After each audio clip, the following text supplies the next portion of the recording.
Ok, pensemos en esto por un segundo. Justo ahora, mientras escuchan mi voz, hay todo un universo increíblemente complejo funcionando dentro de nuestro cuerpo.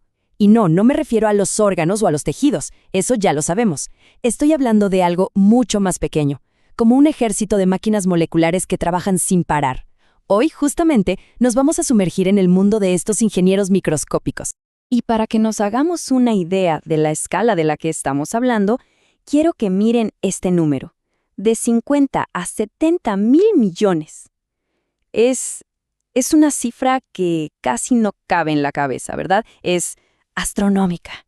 Bueno, pues ese número tan gigantesco es la cantidad de células que mueren en un cuerpo humano adulto. Y no en un mes, ni en una semana, sino cada día. Suena un poco alarmante, ¿no? Pero en realidad es todo lo contrario.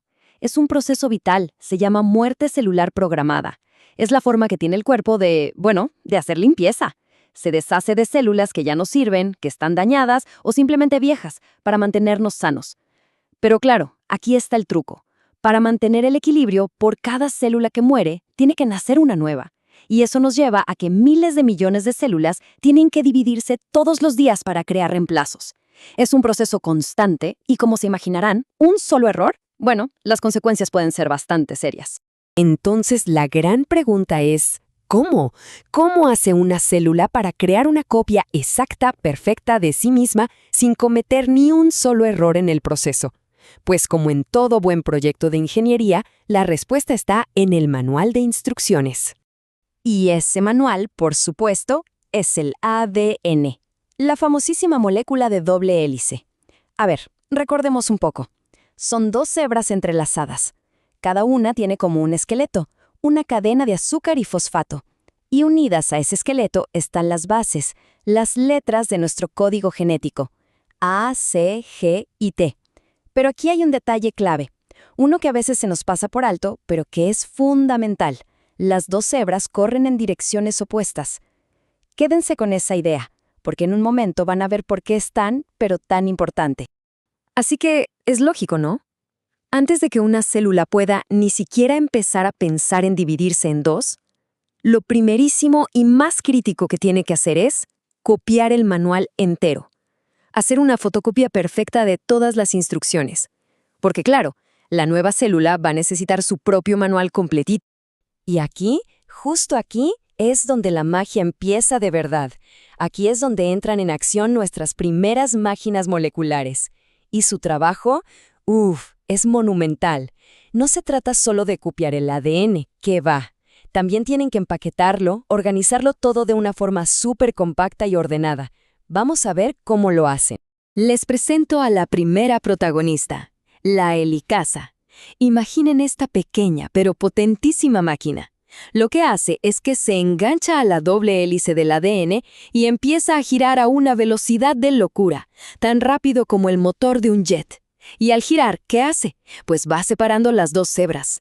Es como si estuviera abriendo una cremallera, un cierre. Literalmente desabrocha el ADN para que otras máquinas puedan entrar a leer y copiar las instrucciones. ¿Se acuerdan que les dije que se quedaran con la idea de que las hebras iban en direcciones opuestas? Bueno, pues aquí es donde eso se vuelve súper importante. Piénsenlo así. La máquina que copia el ADN solo puede leer en una dirección. Es como si fuera un carrito en una vía de un solo sentido. Con una de las hebras no hay problema. Va de corrido, de forma continua y súper fluida. Pero ¿qué pasa con la otra hebra, la que va en sentido contrario? Ahí la cosa se complica. La máquina tiene que copiarla por pedacitos, como si fuera dando saltos hacia atrás para poder leer. Es un proceso asimétrico, pero absolutamente fascinante y preciso. Ok, entonces, ya terminó el proceso de copiado. Ahora tenemos dos moléculas de ADN idénticas. El problema es que si estiráramos una de estas moléculas, mediría varios centímetros de largo. ¡Varios centímetros! Y todo eso tiene que caber dentro del núcleo de una célula que es microscópico. ¿Cómo lo hacemos para que no se haga un nudo imposible? La solución es genial. El ADN se enrolla, súper apretado y ordenado, alrededor de unas proteínas que se llaman histonas. Imaginen que el ADN es un hilo larguísimo y las histonas son los carretes. Así se evita un desastre. Pero esperen, que el empaquetado no termina ahí. Es como un origami molecular. Ese ADN que ya está enrollado en las histonas, a su vez, se vuelve a agrupar y a enrollar sobre sí mismo una y otra vez, cada vez más y más compacto. El resultado final, esta estructura súper densa y organizada que todos conocemos, el cromosoma. Es tan grande, relativamente hablando, que es una de las estructuras moleculares más enormes del cuerpo. De hecho, solo podemos verlos con un microscopio justo en el momento en que la célula se prepara para dividirse. Muy bien, ya tenemos las dos copias idénticas del ADN y las tenemos perfectamente empaquetadas en forma de cromosomas. El escenario está listo. Ahora sí, llegamos al gran acto final, la gran división celular, un proceso con una coreografía tan elegante y precisa que se conoce como mitosis. Este proceso, la mitosis, en los mamíferos dura más o menos 1 hora. Y durante esa hora, los cromosomas se mueven como si estuvieran en un baile perfectamente coreografiado. El paso más importante es cuando todos, absolutamente todos, se alinean justo en el centro de la célula. Forman una línea perfecta en lo que llamamos el ecuador celular. Ahora, lograr que esto pase, que cada cromosoma se alinee justo donde debe y que luego se separe correctamente, es de una complejidad brutal. Y para lograr esta hazaña, la célula utiliza uno de los mecanismos moleculares más sofisticados que se puedan imaginar.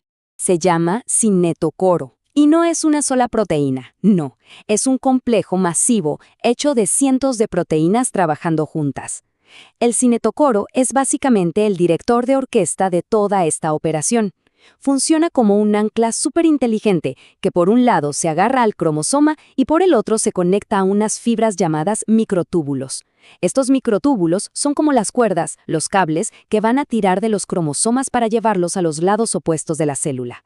Y el trabajo que hace el cinetocoro es de una precisión asombrosa. A ver, hace varias cosas cruciales. Primero, crea esa conexión con los microtúbulos, ese enganche. Segundo, y esto es clave, mientras el cromosoma no está bien posicionado, el cinetocoro manda una señal química de alto a toda la célula. Es como si dijera, esperen, que este de aquí todavía no está listo. Al mismo tiempo, está midiendo la tensión de los cables, de los microtúbulos.